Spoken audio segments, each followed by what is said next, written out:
আসলে এটাতে আমাদের বন্ধু বলতে তারা আমাদের ছোট ভাইয়ের মতো। এখানে আমাদের বড়দের ভবনে পড়েনি, আমাদের বড়দের ভবনটা হচ্ছে ওইদিকে, কিন্তু এটা হচ্ছে ক্লাস 2 থেকে ক্লাস 8 পর্যন্ত যে বাচ্চাদের ভবন ছিল, মানে প্রাইমারি পর যে মাধ্যমিক পর্যায় ছিল সেই পর্যায়ের ক্লাসগুলো এখানে হতো, মানে প্রাইমারি আর মাধ্যমিক বলা যায়।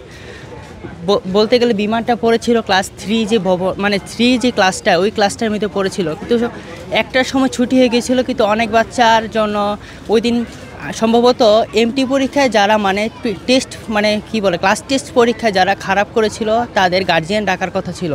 তারা গার্জিয়ানদের অপেক্ষায়, এবং মিটিং হবে গার্জিয়ানদের সাথে, এই মিটিংয়ের জন্য তারা ওয়ালটন এখন দেশের সীমানা পেরিয়ে পৌঁছে গিয়েছে 50টিরও বেশি দেশে। ওয়ালটন, ঘরে ঘরে বিশ্বজুড়ে। গার্জিয়ানদের জন্য বসেছিল। পরবর্তীতে যখন মিটিং অনুষ্ঠিত হবে, এরপরে আমার বাসা এখানে, আমি একটি বিকট শব্দ শুনতে পেয়ে আমি তাৎক্ষণিকভাবে আমি স্কুলে আসি, দেখতে পাই একটি বিমান, সম্ভবত একটা 18 মিনিট বা একটা 16 মিনিট এরকম অবস্থায় বিমানটি পড়লো, ঠিক এই বরাবর দিয়ে পড়লো। আমি যখন প্রথম আসি, এখানে একটি গার্জিয়ান অর্ধ অবস্থায় ছিল, সেনাবাহিনী তার নিজের পোশাকটি খুলে এই গার্জিয়ানটার উপরে দিল, আমি নিজ চোখে দেখেছি। তারপরে দুটি বাচ্চা ছিল, আমিও প্রায় সময় এখানে গল্প করি, আড্ডা করি, কিন্তু ওই দিন আমাদের পরের দিন টেস্ট পরীক্ষা চলতেছে, তাই ওই দিন বন্ধ ছিল, তাই আমরা স্কুলে আমরা ছিলাম না, ক্লাস 10 আমরা ছিলাম না।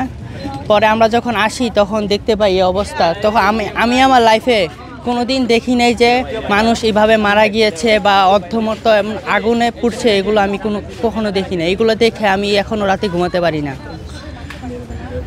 আচ্ছা, যে আপনি যে আজকে স্কুলে আসলেন, কলেজে আসলেন, তো এখানে এখানকার সেই স্মৃতি কি আপনি ভুলতে পারবেন কখনোই না। এটা আমাদের জন্য খুব মর্মান্তিক। যখন দেখি একটা গার্জিয়ান অর্থ অবস্থায়, তখন আপনার কেমন লাগবে? এটা খুবই খারাপ একটি দৃশ্য। কিন্তু সাথে সাথে আমাদের ফায়ার সার্ভিস যখন আসে পড়ে, তখন অনেক বাচ্চাকে আমরা উদ্ধার করি। ওই গেট দিয়ে দোতলায় যে বাচ্চাগুলো ছিল, ওইখান থেকে আমরা গেট কাটি, আমাদের স্যাররা মই নিয়ে আসে, উঠে তারপর ওই গেট ড্রিল মেশিনের মাধ্যমে ইট পাথর যেটা বাড়ছে ওইটা দিয়ে কেটে বাচ্চাদেরকে বের করে। মেহেরি ম্যাডাম হচ্ছে আমাদের প্রায় অনেক আগের একটি ম্যাডাম, আমাদের স্কুলে প্রায় অনেক বছর ধরে সে রয়েছে।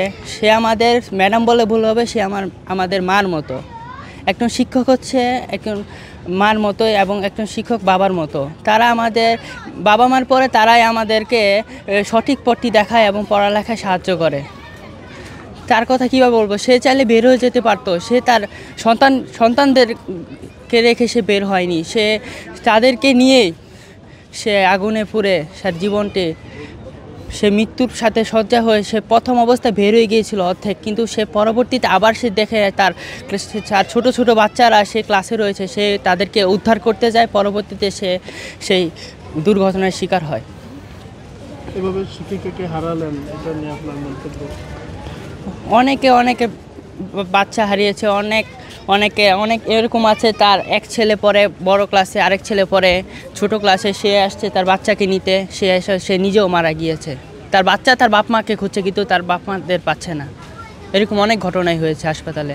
আমরা বিভিন্ন পোস্ট করেছি, আমরা বিভিন্নভাবে সাহায্য করেছি যাতে বাচ্চাদেরকে শনাক্ত করা যায়, কিন্তু আমাদের একটা সমস্যা হয়েছে, আইডি কার্ডে নাম্বার ছিল না। আমরা অনেক আইডি কার্ড পেয়েছি, কিন্তু যদি বাবা মার নাম্বার থাকতো তাহলে অবশ্যই আমরা তাদেরকে শনাক্ত করতে পারতাম।